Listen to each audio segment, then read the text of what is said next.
हजारीबाग जिले की घटना है। वहाँ ईश्वरी नाम का एक गांव था। ब्राह्मण परिवार में एक बालक का जन्म हुआ। पारिवारिक संस्कारों के कारण नाम रखा गया राम टहल पांडे। पर विपत्ति आनी शुरू हुई। माता पिता चले गए। बालक के जन्म के कुछ दिन बाद माता पिता क्रम से गए। बड़े भाई भाभी ने पालन पोषण किया। बालक को चेचक निकली, दोनों नेत्र चले गए। तो भी विपत्ति ने पीछा नहीं छोड़ा। कुछ दिन बाद बड़े भाई का भी देहांत हो गया। अब ये बालक सूरदास हो गया। अब कौन राम टहल पांडे कहे। सभी होते हैं रिश्तेदार जबकि जर पास होता है। और बिगड़ जाता गरीबी में जो रिश्ता खास होता है। अब सब टहलुआ कहने लगे। विधवा ब्राह्मणी इनकी भाभी भिक्षा करके गुजर करती। पर इस बालक को एक विचित्र भगवान की कृपा से ऐसा शुभ संस्कार जागा, एक व्यसन लग गया। रघुपति चरित हो इतना सुनाई। भगवान की कथा होती, वहां पहुंच जाते हैं। नेत्रहीन राम टहल पांडे बैठते, भगवान श्री कृष्ण की कथा, श्रीमद् भागवत की कथा हो रही थी। एक जगह वहां जाते, रोमांचित हो जाता शरीर, आनंद। सभी लोग देखते कि वाह क्या बात। कथा पूरी हुई तो व्यास जी के चरण पकड़ लिए। महाराज मैं अंधा आदमी हूँ, गरीब आदमी हूँ, पर कथा मुझे बड़ी प्रिय लगती है। आप बोलते हैं तो मैं आपके चरण दबा दिया करूंगा। आप कपड़ा दे दिया करो, वो धो दिया करूंगा। कुछ न कुछ सेवा कर लूंगा, पर मुझे कथा सुनने को मिलती रहे। आप व्यास जी पुलकित हो गए। धन्य है ऐसा भाव। उन्होंने कहा भैया सेवा करने वाले बहुत हैं, पांडे जी आप तो कथा सुन जाया करो, और जब बाहर जाए तब चलना सुना करो। ठीक है महाराज। गांव से 2 मील दूर पर कथा हो रही थी। राम टहल पांडे रोज जाते, सवेरे सवेरे स्नान करके तैयार होते। भाभी हमें भोजन, मैं कथा सुनने जा रहा हूँ। भाभी कहती ऐसे नहीं, भोजन बना दिया, साथ में लेकर जाओ। मध्याह्न में जब श्रीमद् भागवत कथा का विश्राम हो तो प्रसाद पालन। ठीक है, नित्य यही क्रम। एक दिन ऐसा भयंकर मौसम, बादल छा गए, गरजने लगे, बरसात का समय। भाभी ने सोचा कि आज तो इतनी घोर वर्षा, ऐसी बिजली चमक रही, बादल गरज रहे, तो देवर कथा में नहीं जाएंगे। भोजन नहीं बनाया। अब वो स्नान करके आए। माँ कहने लगे भाभी माँ मुझे भोजन की पोटली दो, मैं जाऊं। भाभी ने कहा मैंने तो भोजन नहीं बनाया। क्यों? आज बहुत बुरा दिन है, आज कथा में मत जाओ। बादल गरज रहे, बिजली चमक रही, अंधे आदमी, इतना भयंकर है, कहाँ जाओगे तुम? आज बुरा समय है, कथा में मत जाओ। राम टहल पांडे बोले भाभी 100 दिन दुर्दिन नहीं, 100 दिन दुर्दिन नहीं, मेघ नभ में गहरावे, और अदिन न इंद्र उपल बरसाकर वज्र गिरावे। 100 दिन दुर्दिन नहीं, उदर को अन्न न पावे, प्रेमी संबंधी जन बिछुड़त जावे, और दुर्दिन नहीं विनीत कोई, जेती विपति बखानिए, पर श्रवणन परे न हरि कथा, 100 दिन दुर्दिन जानिए। कहे हनुमंत विपति प्रभु सोई, जब तव सुमिरन भजन न होई। ऐसा कह के राम टहल पांडे ने अपनी लकड़ी हाथ में ली, बिना भोजन के पैदल चल दिए। बरसात हो रही है, रास्ता भी ऐसा, लेकिन चले जा रहे। भगवान की कथा शुरू हो गई, जल्दी चलो, देर हो गई, चले जा रहे। अब अनुमान ही तो था नेत्रहीन इस भक्त का, तो 2 मील से कुछ पहले ही गांव समझकर नीचे उतर गए। नीचे उतर गए तो उधर जंगल। अब आगे बढ़ते जाए, शायद अब गांव आए। दैव योग, कुआं था एक, उसके किनारे कोई घाट वगैरह ऐसे नहीं बना था जिसकी ओट होती, गड्ढा जैसा था, उसी में गिर गए। पानी नहीं था उस कुएं में, अंधा कुआं, कोई पानी नहीं, उसी में गिर गए। अब कुएं में गिर गए। आप पीड़ा यह हुई कि कथा नहीं मिलेगी आज। पहली बार हृदय से प्रार्थना की, भगवान मात पिता बर बंधु लियो, दुख घोर दियो सब ही सुख छीनो। माता पिता आपने छीन लिए, मैंने शिकायत नहीं की। दुख मिला, मैंने शिकायत नहीं की। बड़ा भाई चला गया, शिकायत नहीं की।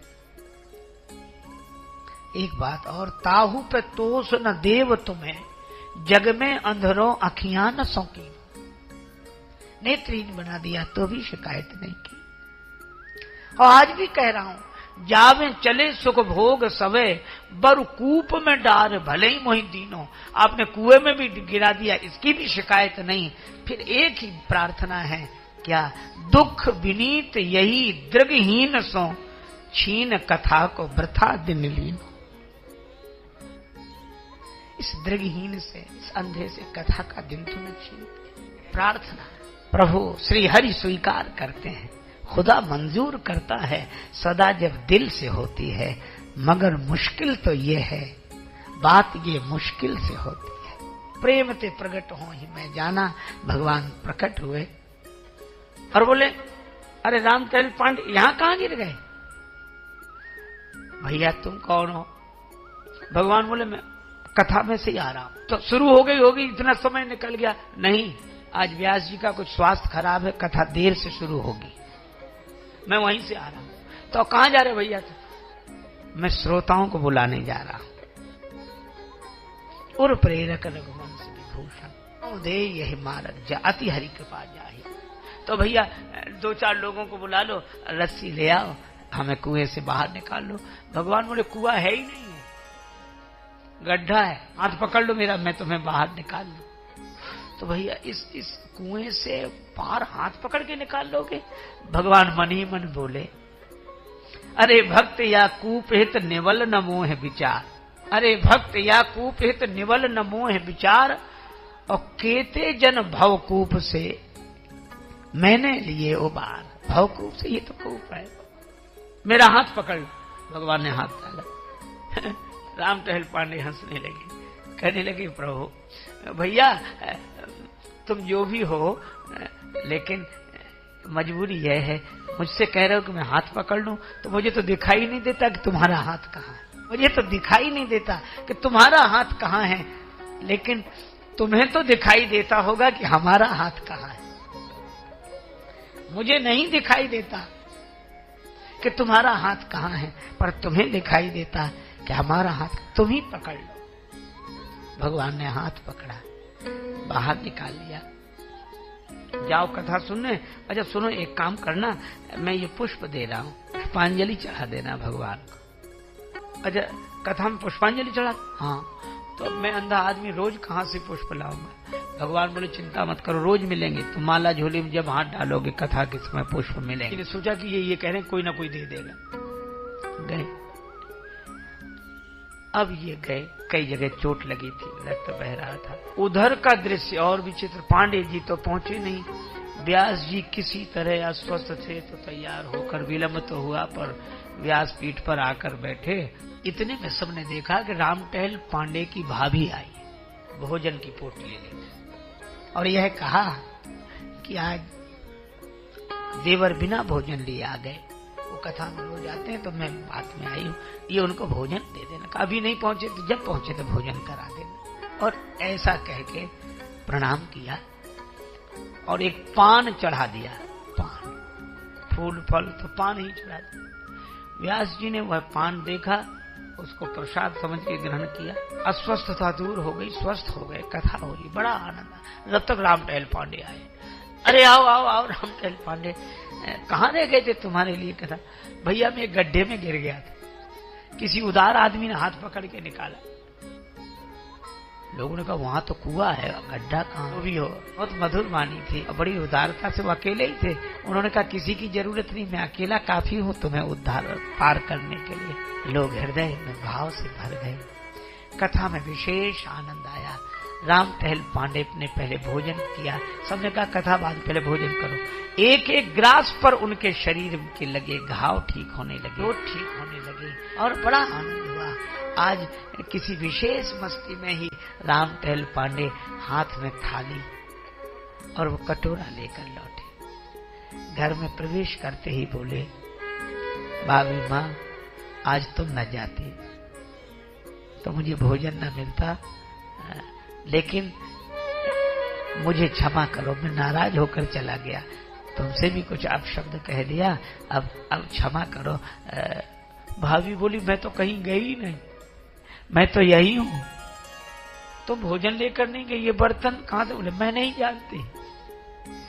रात्रि भर भगवान के गुण याद करके राम टहल पांडे पुलकित होते रहे। दूसरे दिन सवेरे सवेरे कथा में पहुंचे।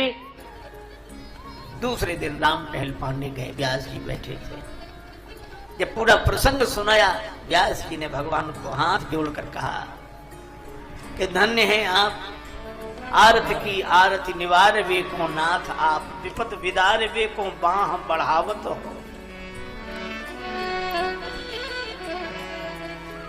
विपत विदार वे को बाह बढ़ावत हो। और अंत में कहा, लेस हूँ लाज कमलेश जू न लागत तुम्हें, भक्त हित भाभी को भेष धरी आवत हो।